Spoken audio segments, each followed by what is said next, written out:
Let's go. Yo, I'm like an addict, do I gotta have it. I ain't even playing, got a really bad habit. If it moves, gotta grab it, fuse like a magnet. Lose, won't have it till I'm doomed in a casket. I ain't playing, got a weird mind. If you work 8 hours, I'ma work 9. If the shit tastes sour, you should taste mine. I'ma stay in power for a long time. Get up, nah, I ain't a quitter. Toss me the ball, I'm a really big hitter. Big picture, I'm a straight killer. Rising the song to the highest bidder. Got juice, got gas, I'ma move fast. New shoes, new tracks, like who's that? I'm new, come back, better than last. Yeah, it's a new me, never gonna look back. I'm never gonna look back. Cause damn, I was built to last. You move slow and I move fast, and that's facts. Only I can make a change. Slowly take a step today. I will never be the same. Cause that's what it takes.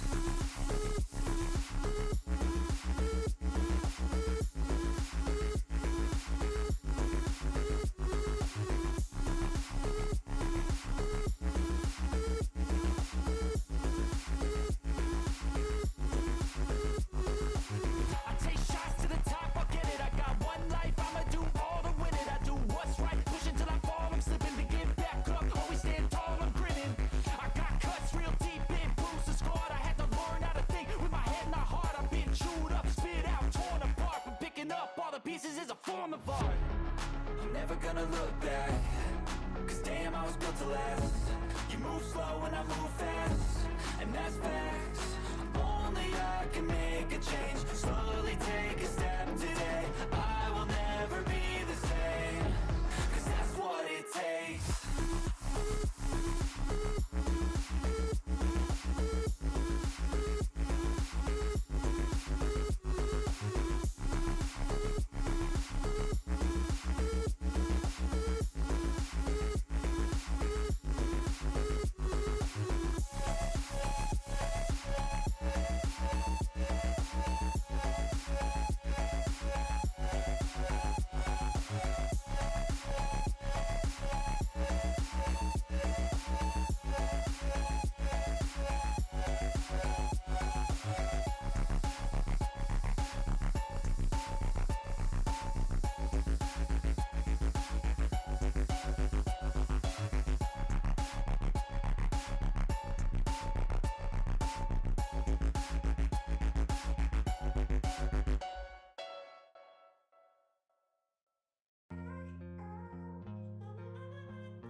Ice in my veins, I've been driving this train. Years in this lane, there's no stopping this flame. Cause I came to the game and I changed it to play how I like, rearranged it to my own domain. Yeah, I got what it takes, made lots of mistakes. Taking shots, skipping breaks, feeling lost, feeling great. Popping off, singing straight, never stopped, never changed. All the squad here to play, and I've got something to say, yeah. I work hard each and every day. I get lost in the words I say. I don't push pause, no, I push play. I won't stop till I make a change. I withdraw on the things I make. I turn flaws into flawless traits. I build tall, never capped in space. I won't stop till I hear him say, oh, la, la, la, la, la, la.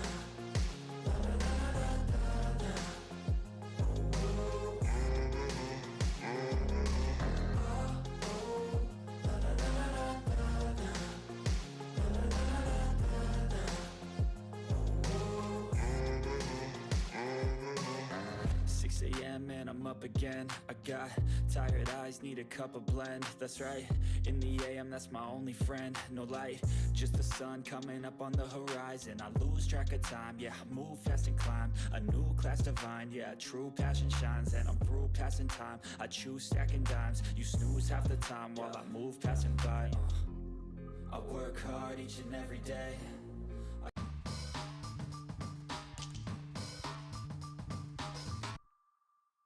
Hello everyone, welcome to Creative Pro and our monthly live stream. I'm Kara Plichnich and we're going to have a good time today talking about 3D in Illustrator. So specifically text, but this is going to apply to shapes and objects too. So you can take what you learn here and run with it. We are going to be taking a peek at all this stuff and how we create these things far more easily than you would think. I will tell you right now that I do not consider myself a 3D expert by any stretch of the imagination. So if I'm able to pull this off, anyone can pull this off. And it's an exciting time to keep learning all this stuff. And if you like learning from CreativePro, which is the #1 resource for creative professionals, then you might want to really think about joining us in Nashville for Creative Pro Week starting on Monday. Now, I know that's coming up. So if you haven't already got your tickets and booked your travel and everything, no worries, because you can also join us online. So the event will also be online, and I will have a discount code, a promo code for you at the end of our webinar. So that said, let's get into it. Let me know in the chat, are you a 3D expert? Are you 3D curious and you're just like, I don't know anything? Or maybe you've messed around with it a little bit and then you were like, I'll live in my 2D land. Thank you very much. So, oh yay, and I see some people are going to be joining virtually to Creative Pro Week. So that's going to be awesome. It's a good time. Whether you are there in person or you are joining us from the sofa in your home or office and you get to wear your fuzzy pajamas, that's great too. It's going to be a good time. Lots of cool stuff to learn. All right, so let's pop in the chat. I see we have some people joining us from all over. Welcome from Kampala, Uganda in East Africa. Great to have you with us. We have some comments from people. Patrick says they've played around with 3D a little bit, but tends to forget how they accomplished whatever they accomplished. So this will be a good refresher. I feel you. I'm really grateful that a lot of times when I'm teaching this stuff, I make myself notes, and that's really helpful. And I rely on my notes a lot because, yeah, there's a lot to learn. And once you learn it, it's like if you don't do it all the time, it very much gets rusty. So hopefully this will be a good resource and you can always come back to this video. All right, so let's take a peek here and see what exactly are we talking about. So in Illustrator, yeah, we can create all of this stuff right here, and we don't have to go outside of Illustrator for some really pretty, I mean, it's basic, I guess, but it's like pretty awesome, as you will see here. So we're gonna work through all of these creations. So I'm just gonna drag this guy off and we're gonna start with our plain text. Are we even gonna see it here? We're not. Why is it this invisible color? All right. I also want to point out that all of this stuff that I'm going to be doing today is, well, except for this thing down here, but the rest of it is all live text. So like we could go in here and I could change this. I could change the font, I could change the word, whatever. It is all live text. So I think that's really awesome because we don't have to be converting things to outlines. I will also say that 3D stuff in general can be a bit of a computer hog.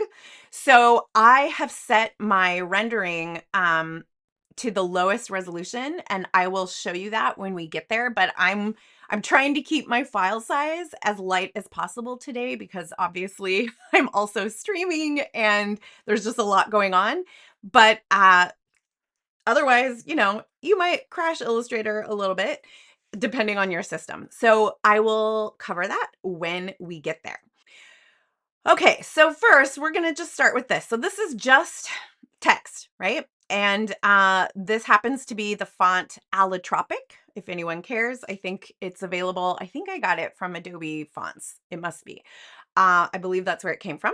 So that is all we have here, just some text, and I made it yellow. So to get started, we want to open up our 3D and materials panel. So like all of our panels, we can find them under the window menu. So if you don't already have it, go ahead and pop that open. And let's take a look here. Basically, there are 3 tabs within this panel. We have the Object tab, we have the Materials tab, and we have Lighting tab. So that's it. Just 3 things, and we're going to keep it simple. We're going to start with Object.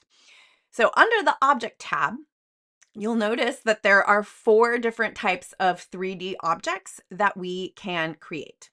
The straight up simplest one of them all is plane.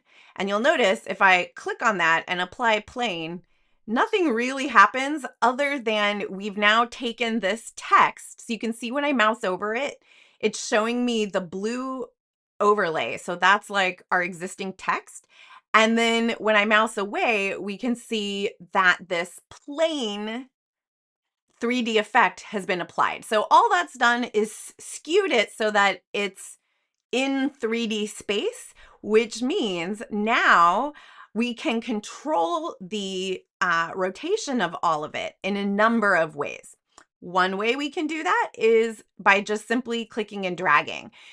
And over here, if we grab the center dot, we can freestyle this thing any way we want to. And sometimes that's good, and sometimes it gives you a headache and you can't quite figure out where you want to drop it. So that's one way. Just grabbing from that center point lets you spin completely freely.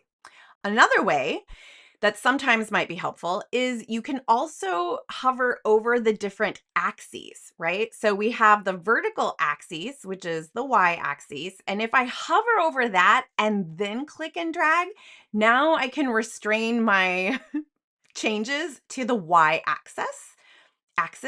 Then we also, of course, have the x-axis. So if I hover on that x-axis and then click and drag, we can control just that. And of course, the outer axis, I don't know why that's so hard to say. The outer axis is the z-axis, and then we can click on that and spin it around this way, okay? So that is what this little ball thing is all about. Now, it's very common, if you're me anyway, that you come in here and you've played with this and now you're just like, oh, I just want it to be straightforward or something like a preset. In the 3D materials panel, under the object, if we look down here, we have some presets for rotation. So because I've been dragging it all around, these values are reflecting that. But I can also come over here and just drag the z-axis, the y-axis, or the x-axis here. And if I get really confused and I just am like, oh my gosh, just go back to a straight on view, we can come up here to presets and you'll notice there's lots of different presets, one of which is front. So again, this all became enabled because we're in the plain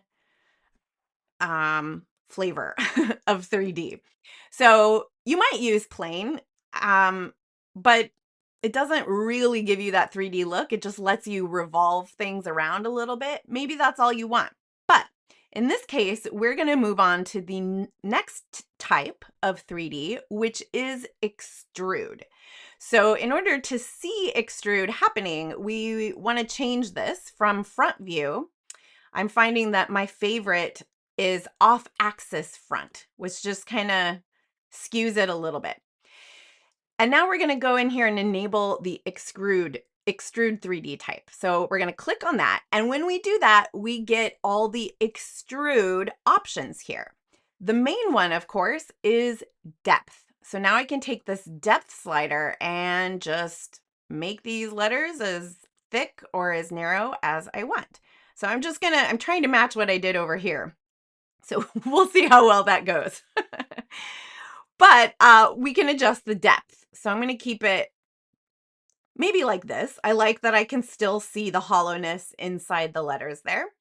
So that's the depth slider when we are in the extrude mode. In addition to depth, of course, we have twist and taper.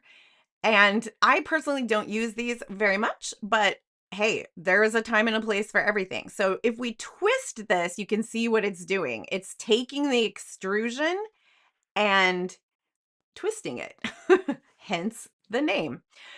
I'm going to set that back to 0. So that could be fun to twist things.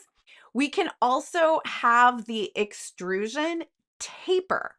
So let's make it a little bit deeper to show this. So I'm increasing the depth, and we can come down here to the taper and we can reduce it. So look at that.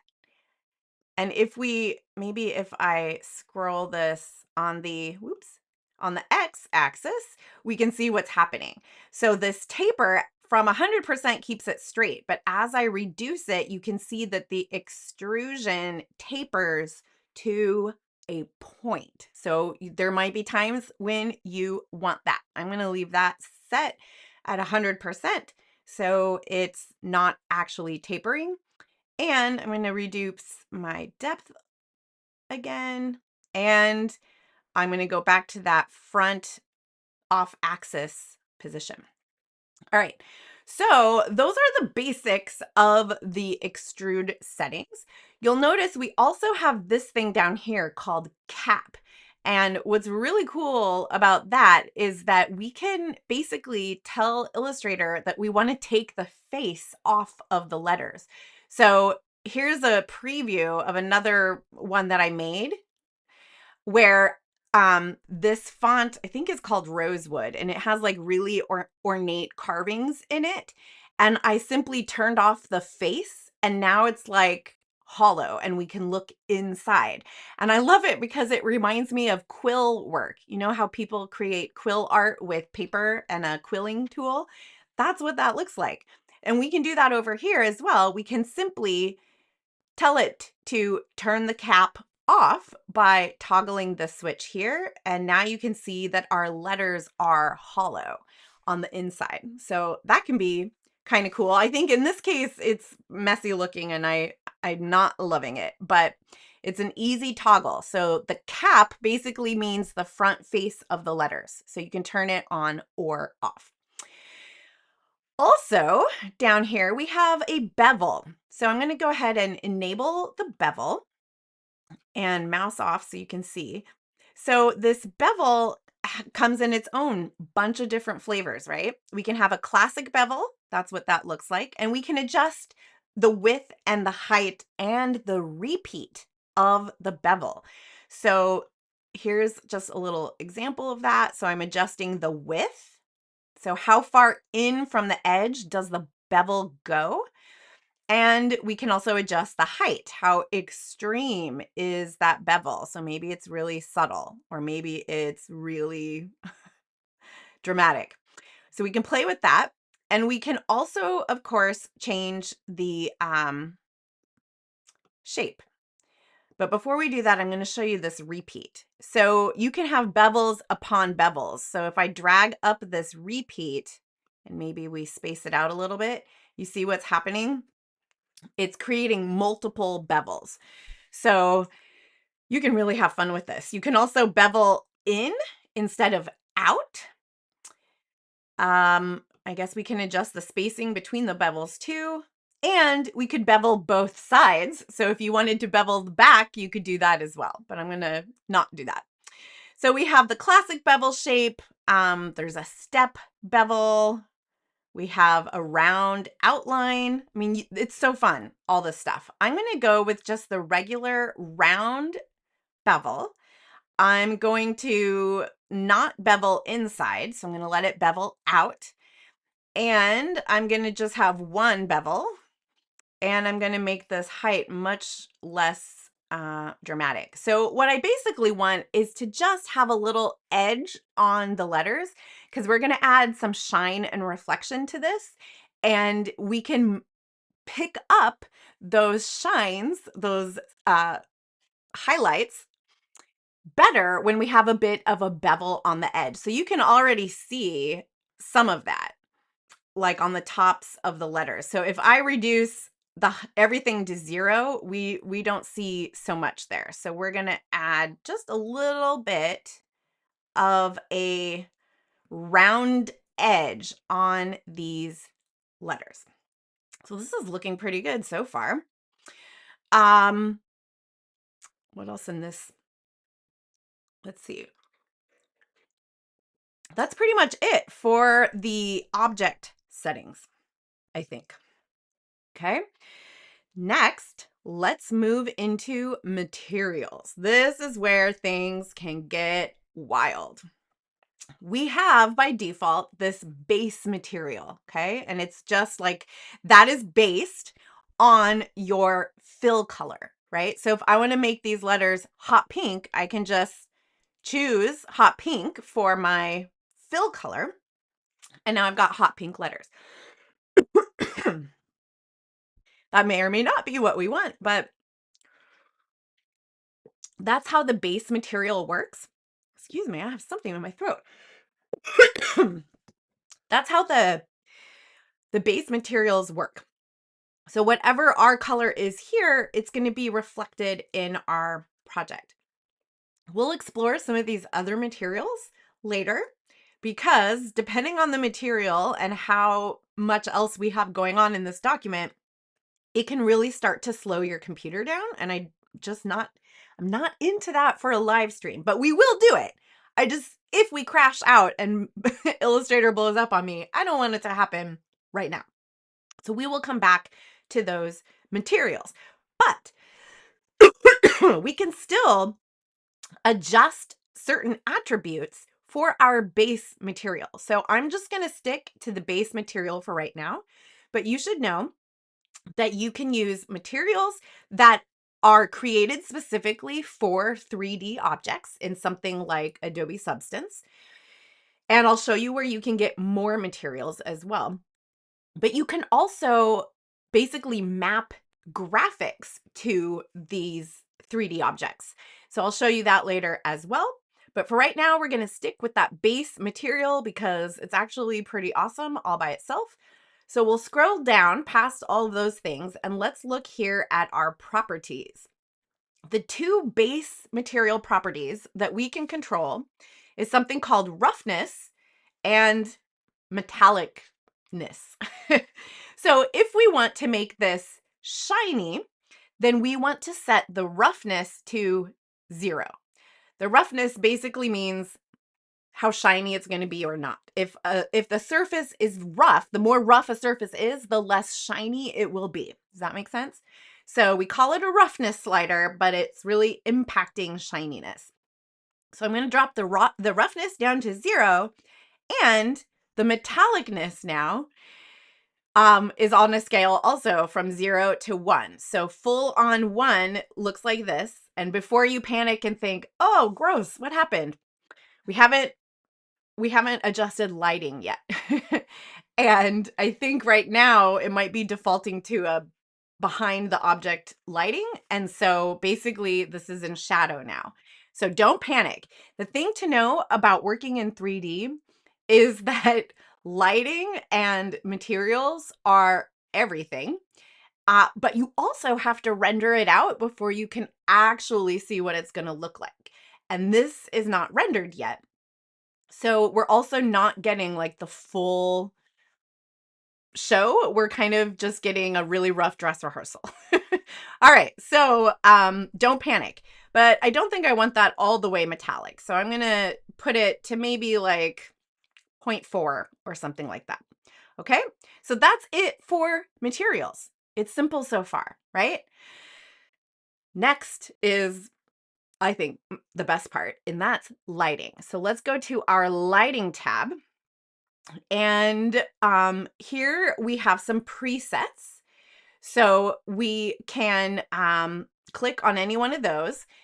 We also have a little preview here. So if we think of our object as being this bubble, I guess, we can take this light and we can move it around. And you'll notice as I do that, you'll see the lighting changing.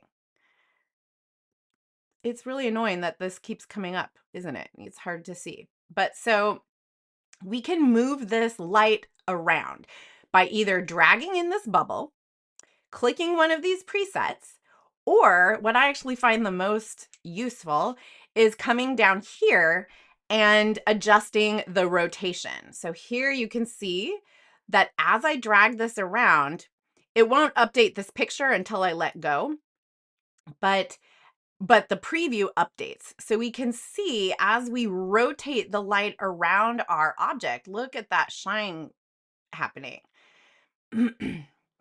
Okay, so it's just like in real life, if you have ever studied photography or done any of that, um, we're just literally getting to take the light and move it around our object until we see that the light's landing in a place that we like and the shadows are also in a place that we like. One of the things that also I think helps this is to enable the shadows. So right now we have lighting and shading happening on our object, but we don't have the 3D effect of the shadows that are cast from the object. So before we get all hung up on all of these lighting settings, let's scroll down here and we can click right here to enable shadows. Boom. Now it looks kind of messed up. First, we can choose whether we want to have the shadow behind the object. So that would be like a drop shadow that you're probably used to. Or we can choose below the subject, which is what we would call a cast shadow. So that creates the illusion that the letters are actually standing in 3D space versus laying on like a flat surface. All right, so I'm going to go ahead and choose below object. And you'll notice that the object is getting, or the shadow's getting cut off down here. This has to do with this slider for shadow bounds. So we can just take that slider and extend it until it's not getting cut off. That just seems kind of weird to me. This maxes out at 400%. So if you are in a situation where your shadow is getting cut off because it's out of bounds and you've maxed this out already, then another thing that you can do is adjust the height of your light source. So earlier, a minute ago, we looked at rotation. So here we can rotate our subject or our light source. And here you can see I have the light source coming from behind. So that's why the shadows are in front. So I'm going to go ahead and try and recreate that.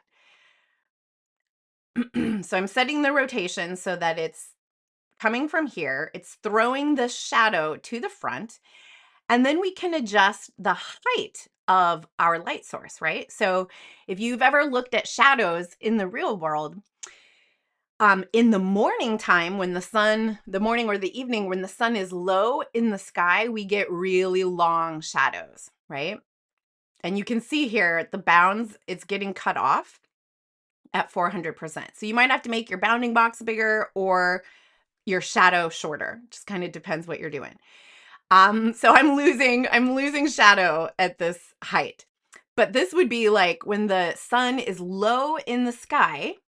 So if you think of the horizon as 0, an 11% rise would be pretty low. So we have long shadows. As the day goes on and the sun gets higher in the sky, the shadow shrinks until it's basically directly underneath, right? So that is what this is controlling. So I don't know, I'll set it to maybe something like this. I think I am going to change the color back to yellow.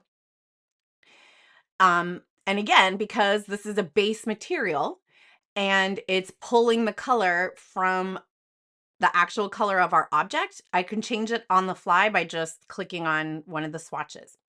All right, so we've talked about rotation, height, intensity.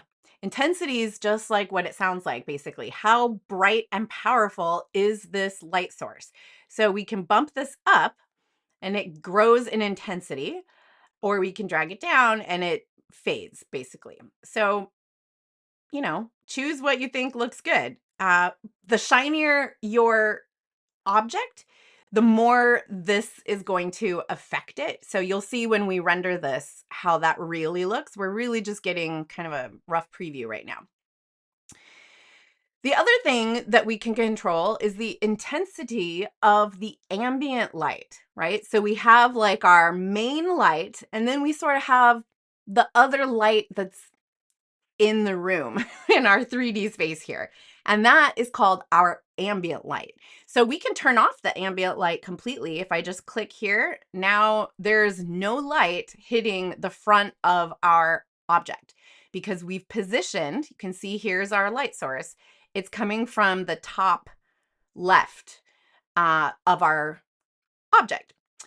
So I think we do need some ambient light. So I'm going to turn that back on. And we can also increase the ambient light if we want to balance the spotlight, I guess, that we have here. We can up the intensity of the ambient light, or we can dial it down. So that's going to adjust the contrast in a way. All right, so I think this is pretty good. Let's render it and see what it looks like. Oh, but let's first talk quick about shadows, the softness of the shadows.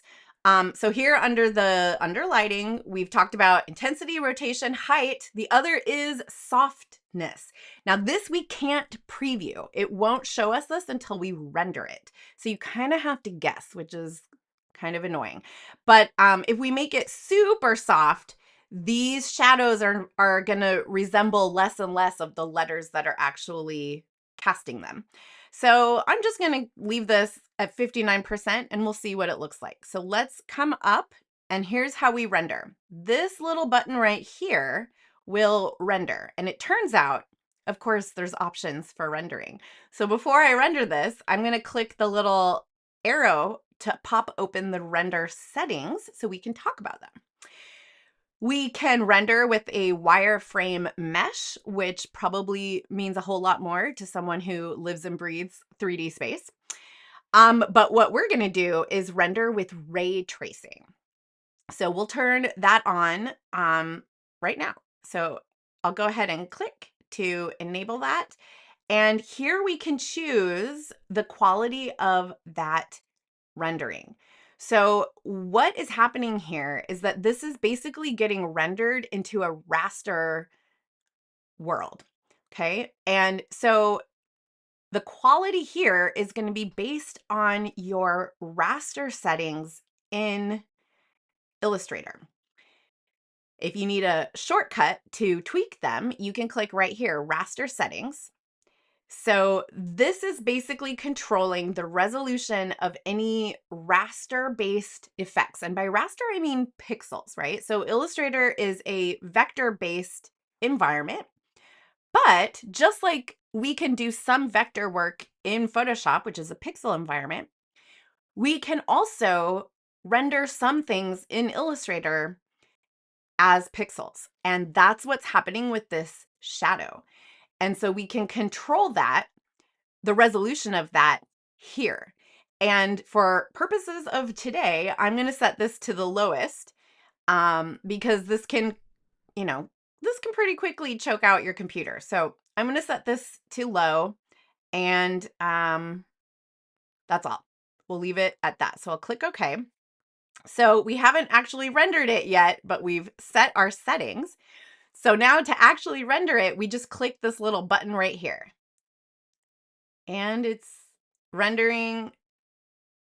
Ooh, and there it is. What? And it's always like a bit of a surprise because like, ooh, you don't know what it's going to look like. Isn't that cool?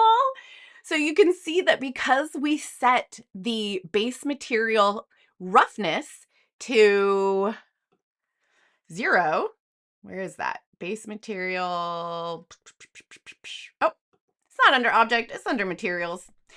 We've set the roughness to 0 and the metallic is a little under 1/2 of full metallic.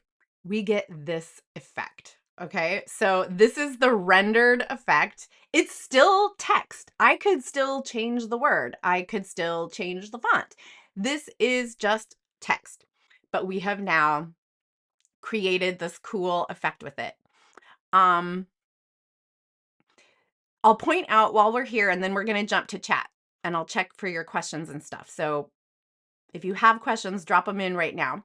But I want to point out that now that we've rendered this, if we continue to make changes, it will re-render. So if we're like, oh, I want to play around with lighting, it's going to be slow. So let's go back to lighting.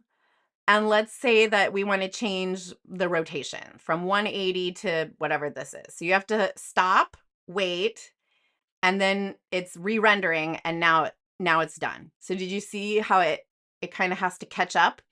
So when you are editing your piece, you basically want to turn the rendering off and then make your edits and then re-render it, just to avoid crash drama. That said, because I have this on the lowest settings possible, it's not too bad. So I can take this back to, what was it, 180? And we'll let it re-render. It's catching its breath. And there it is. So it takes a minute. So you can always tell it to not render by just clicking on this button up here again. So you can see when the button is depressed, that means it's rendering in real time. And then you can just click to turn it off and it'll unrender, and then you can make a bunch of changes and you're back in like dress rehearsal mode. And then turn on render to get back to the full show. Does that make sense? Let's see how everybody is doing in the chat. Hello, greetings from Chennai, India. Am I saying that right? That's such a fun name for a city. This is so great. Oh, wow. People here from Portugal. Well, hello, Pedro. Welcome. All right. We have someone who says, I've never tried 3D in Illustrator. Well, now's your chance. So you'll have to let us know how it goes. Firefly says it looks like it's 3D printed. Yeah, there's so many different ways to do this. Oh, hey, look, Brad's here, and he can't wait to see me at CreativePro next week. I can't wait to see you, Brad. It's going to be a good time. Patrick says, looks like if you put ray tracing on, you can preview, but it is slow. That's exactly right. So you want to basically get everything set the way you like it and then enable the rendering or the ray tracing.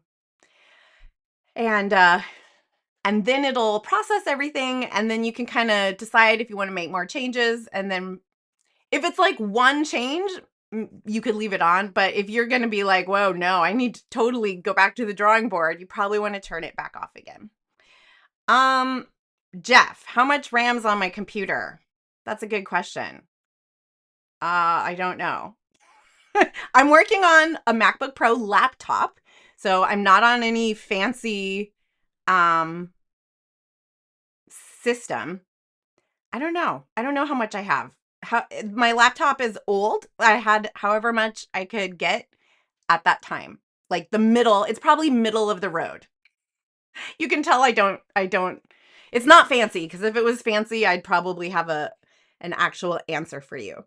So I could tell you that it's not fancy, and it's old, and yeah, middle of the road. I know I upgraded, but I didn't go crazy.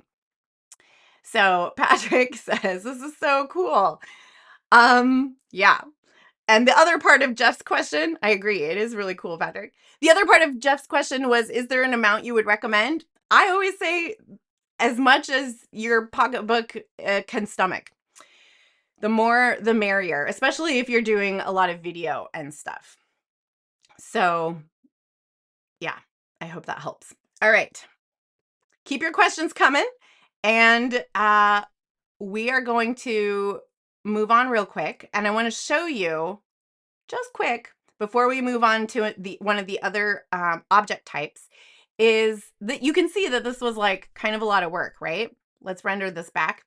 And in order to be able to apply this to other objects, we can save our settings as a style. And I will tell you, I had some trouble doing this earlier, and I think I figured out the best way to make sure you're doing it right. So let's see, I have another instance of the word here. Let's Let me duplicate this just so we can demo. And I'll pull this over here and let's make it pink. And let's take this setting and add it to a graphic style so that we can apply it basically like a preset to something else without having to go through and pick all of these settings again. So to do that, we want to open our graphic styles panel. So under window, we're going to choose, where are you? Graphic styles. There you are. Here it is. Now I have had some trouble getting it to pick up the right stuff, right? So a graphic style can include the fills, strokes, shadows, and effects and things. But if I just drag this over here, maybe it'll do it. And now, of course, because we're live, it did it. But I was having trouble where it was only picking up the fill and stroke settings. It was not sucking in the 3D settings. And I tried that with live text, outlined text, grouped objects, not grouped objects, whatever. And it just sometimes was not working. And I can tell by this icon that it worked. But on those occasions where it wasn't working, I found that if I went to the appearance panel and selected the 3D and materials settings, right? So your appearance panel is kind of like, it's kind of like the DNA of whatever your graphic here is or whatever you're working on. It's showing you all of the things that are, all of the attributes that are making that piece what it is. And so here we can see that this type has some 3D and materials effects applied to it. So if you're having trouble dragging it into the graphic style panel and it's only sucking in like stroke and fill, make sure you select here in the appearance panel and then drag it in. And I was able to make that work. So what does this mean? It means that now I can select this text that's pink and we can go to the graphic styles menu. And I think it worked. Maybe I just, maybe I put my foot in my mouth. Let's see. So now I'm going to select this and click here. And we wait. Ah, yes. Look at that. Now we have it, the same effects, the same material settings, but it's pink because this style used that base material, and the base material is based on our object fill. All right, so we now have this effect that we can apply to any object, text or otherwise, and it will take that object's current color and apply all the other settings to that object. How cool is that, right? Okay, so now we're going to move on to create this effect. So we'll move it down here and I'll drag this up. And even, just so you know, so clearly this is still rendering. And so every time I even pick it up and move it, it re-renders. So again, if your computer is really lagging, you can just turn off the rendering. All right, so we'll select this object. So different object, this is also live text. It's a font called Ali. I have no idea where I got it. It was just in my list. It could be from anywhere. It might be Adobe fonts, I don't know. But that's what this is called, and I've got it selected. Let's go back to our object menu, right? So we've seen plain, which is pretty plain. We just finished working with extrude. We're gonna skip revolve for now, and we're gonna come over to inflate. So this is super fun. I'm just gonna click and boom. Our letters are like swolled up like balloons now. So when it comes to our inflate settings, we can still adjust depth, only it really doesn't do much. I guess we could twist. Oh, that's wild. We can still taper, but the main thing that we're going to be doing when we inflate stuff is playing with the volume settings. So this is 100% inflate. Again, it's not rendered, so it doesn't look real yet. We could take some of the air out. Maybe we only want it to be a little bit puffy, not a full-on balloon. We can adjust the volume, okay? We can also inflate both sides. So if we want to be able to take our letters and skew them and have them be like a balloon, then we can turn inflate both sides on. We're not seeing it right now because we're looking at it head on. And I'm actually going to leave it head on, I think, for this. But yeah, so you can inflate both sides. Here we have the same cap situation. So we could take the front of the letters off, which in this case made the whole thing disappear. So I'm going to leave that on. And we have our rotation presets, etc. So for the object itself, we are set. We've got inflate and it's fully inflated. So let's go to materials. We'll go back to materials. Again, I'm going to stick with base and I'm going to take that roughness and drag it all the way down so it'll be as shiny as possible. And then let's take the metallic slider and crank it all the way up. And again, it looks weird because who knows what the lighting situation is. So we'll deal with that. But that is good for our material. So basically, it's the same as this, only full metallic. And it's pink because that's the color of our base material. Okay, now let's go over to lighting. Let's enable those shadows because I feel like I just can't even tell what's happening if I don't do that. And again, we can choose behind object or below. So for this one, I kind of wanted the balloon letters to look like they're just laying on a surface, like the tabletop or whatever. So in this case, I'm going to choose behind object. So now it's behaving basically like a drop shadow. So let's see. We can, just like before, control the height with the slider here. So that's adjusting the height of our light source. Rotation sets the angle. So maybe I'm going to put it like pretty low like that. But I do want the softness all the way up. And let's see if we brighten up this intensity a little bit and our ambient light. Okay, I think it's pretty good. I'm not going to go above 100 for the intensity. We want totally soft shadows. That's like this one has. And then let's see what this looks like. It's really dark right now, but I think that's going to change when it renders. So if not, we'll figure it out. But let's render it. Oh, you see? So I think I think this is part of where people get turned off by 3D stuff is because when you're playing with it, I mean, that looked pretty terrible before we rendered it, right? It was really dark and it was like, I don't think this is looking right, like what I had in mind at all. But you have to do the render. You have to like believe in the process and just know that's not the full picture, right? So keep that in mind because this is awesome. Look at that. So again, let's save this as a graphic style. So I've got this selected and I'm just going to drag it in here. We'll see if it, and I think it did it right. Let's test it. Let's take this text and I'll apply the style. We'll see if it turns into yellow shiny balloons. Perfect.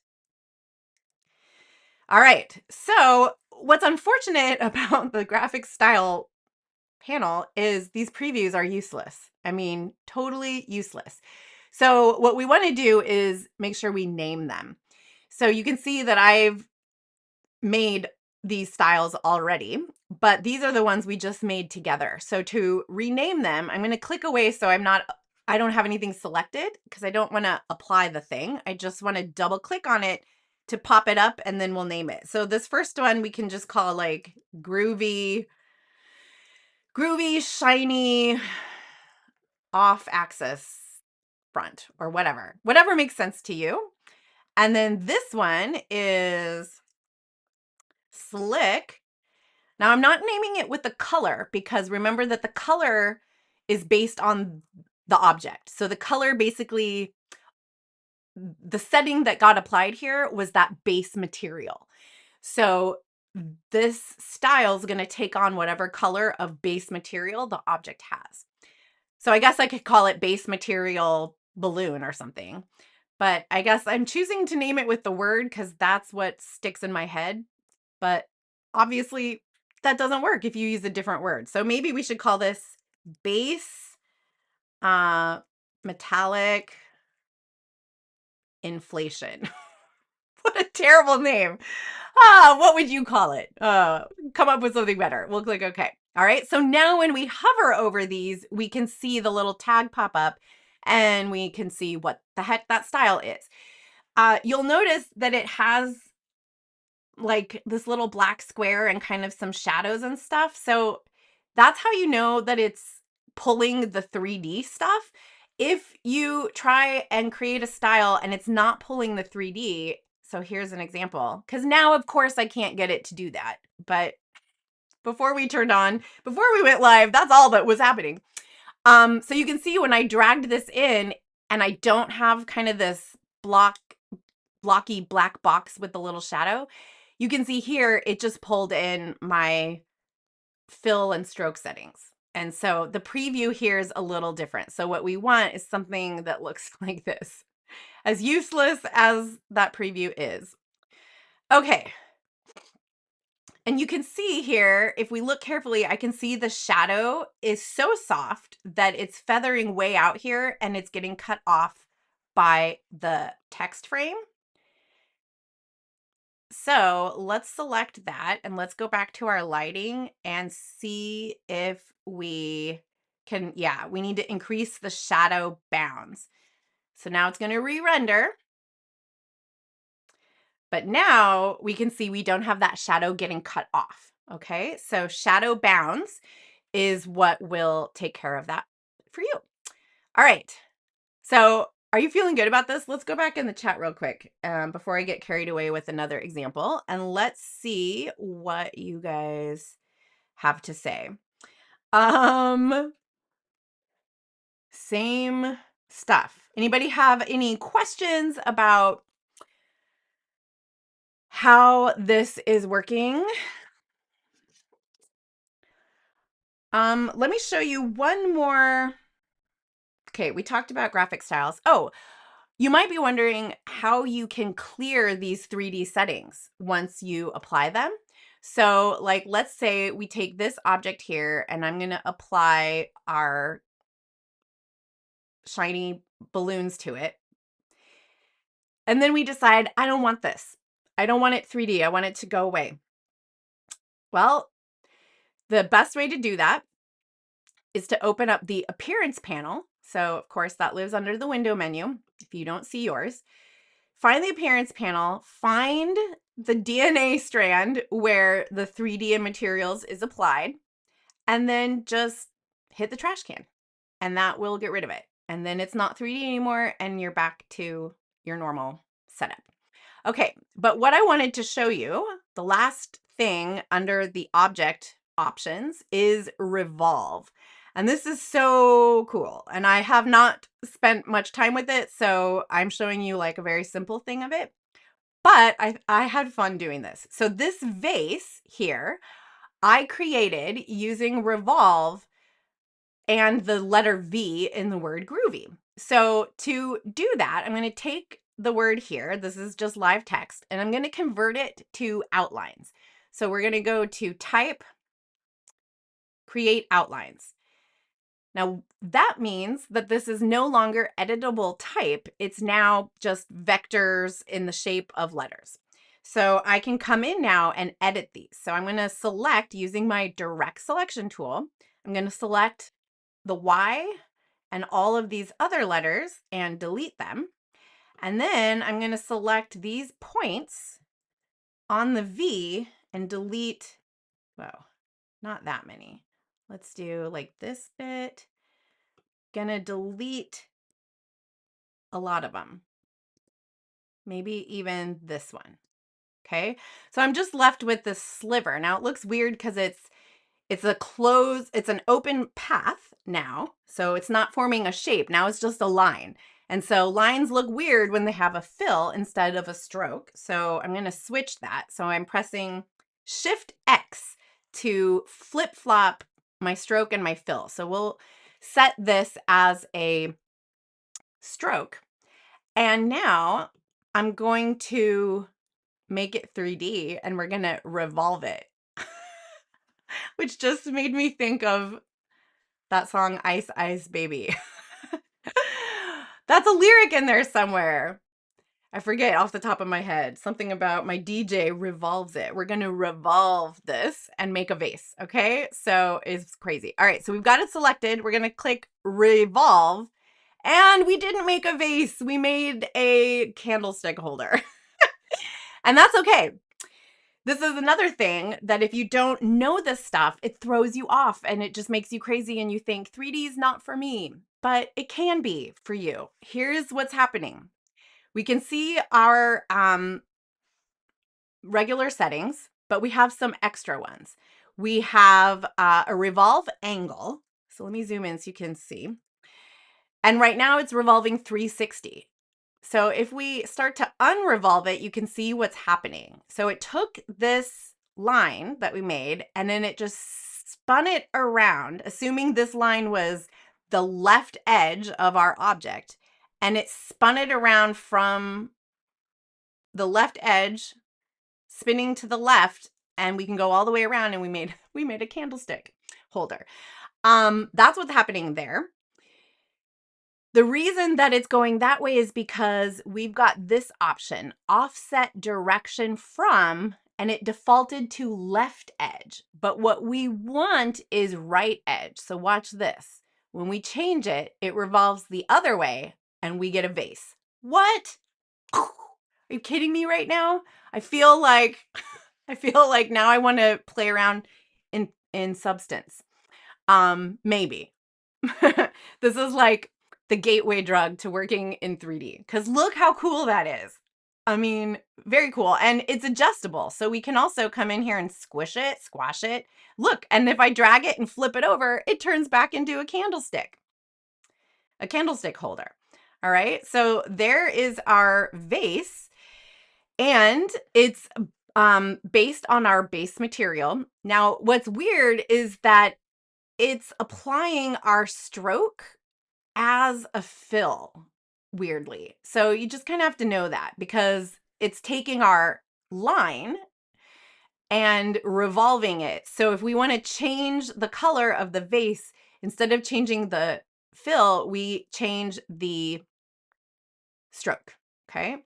So we have base material for that. And just like all the other things, we can go in here now under materials and we can make this shiny by reducing the roughness and upping the metallicness.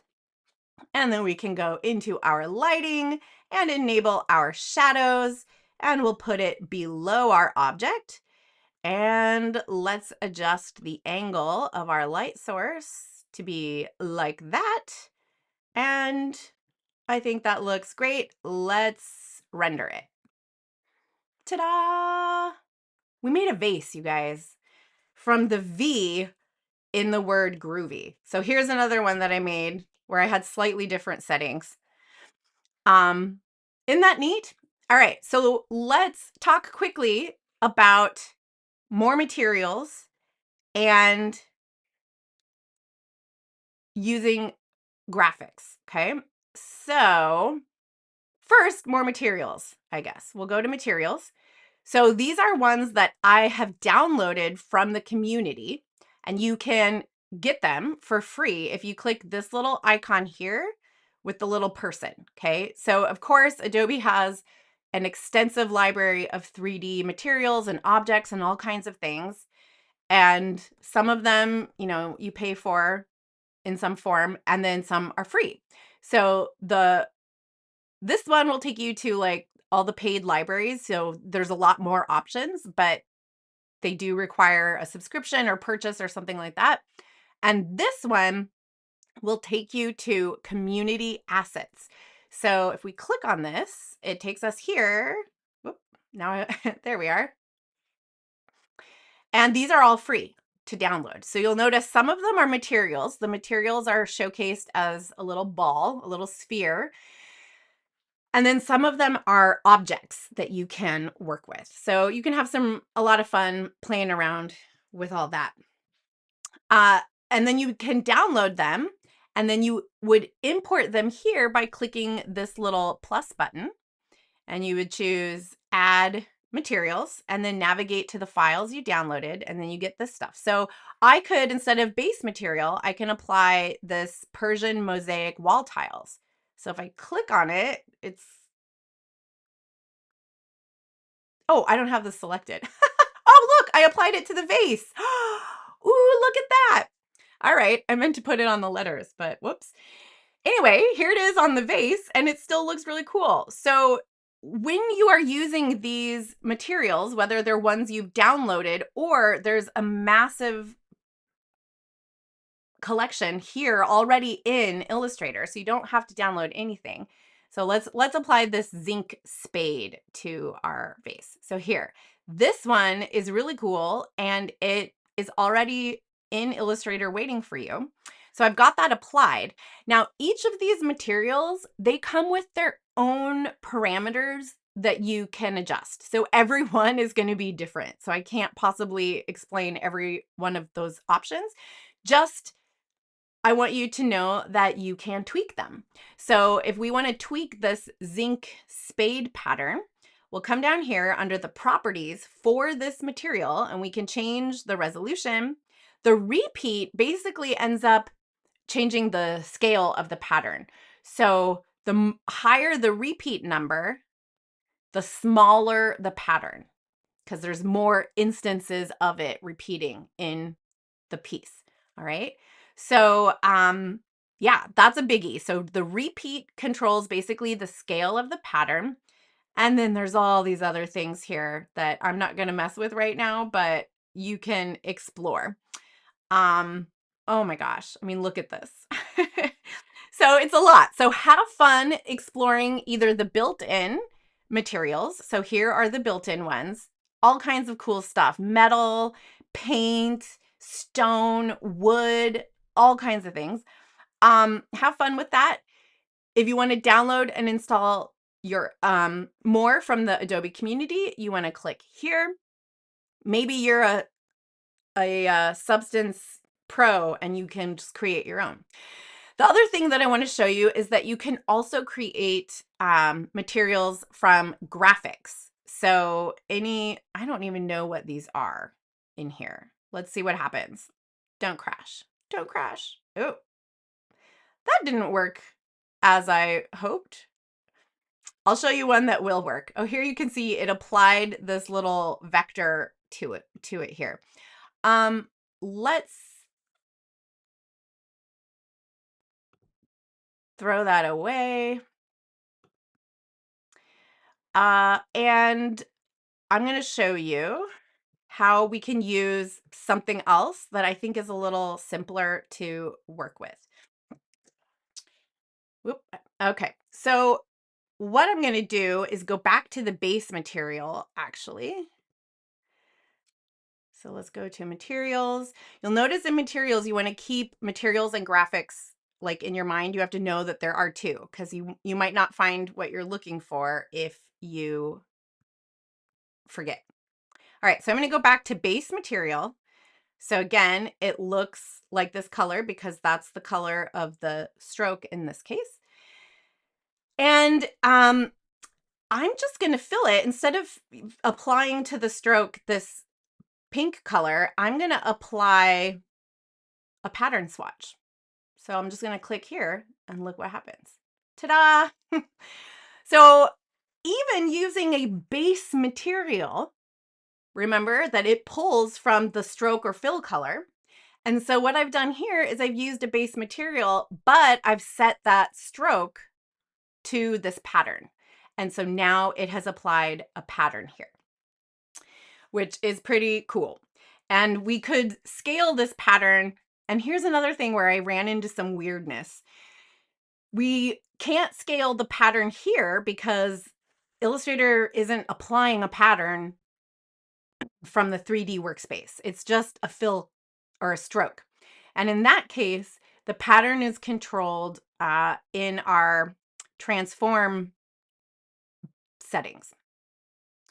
So I'm going to go into my transform panel from the window menu, and I'm going to go to the menu, and I'm going to select to transform pattern only. So it won't scale the vase, it'll just scale the pattern. And then I can come in here, and I was having some trouble with this. So let's see if it works. I'm going to type 2 inches instead of 3, and I'll hit tab. And it worked. It got smaller, but then I was experiencing this weird phenomenon where it would revert back. So if I click away, let's see if it holds. Yeah, it reverted back, didn't it? Yes, it did. So I don't know what's up with that.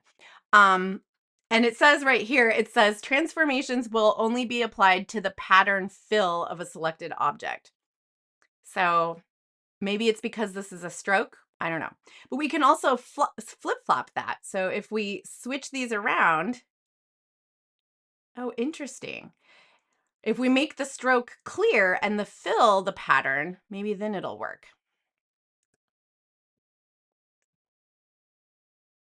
And it's got to re-render, so that takes a minute. Huh? Nope. It kind of has some trouble with this. I don't know. Anyway, you'll have to explore.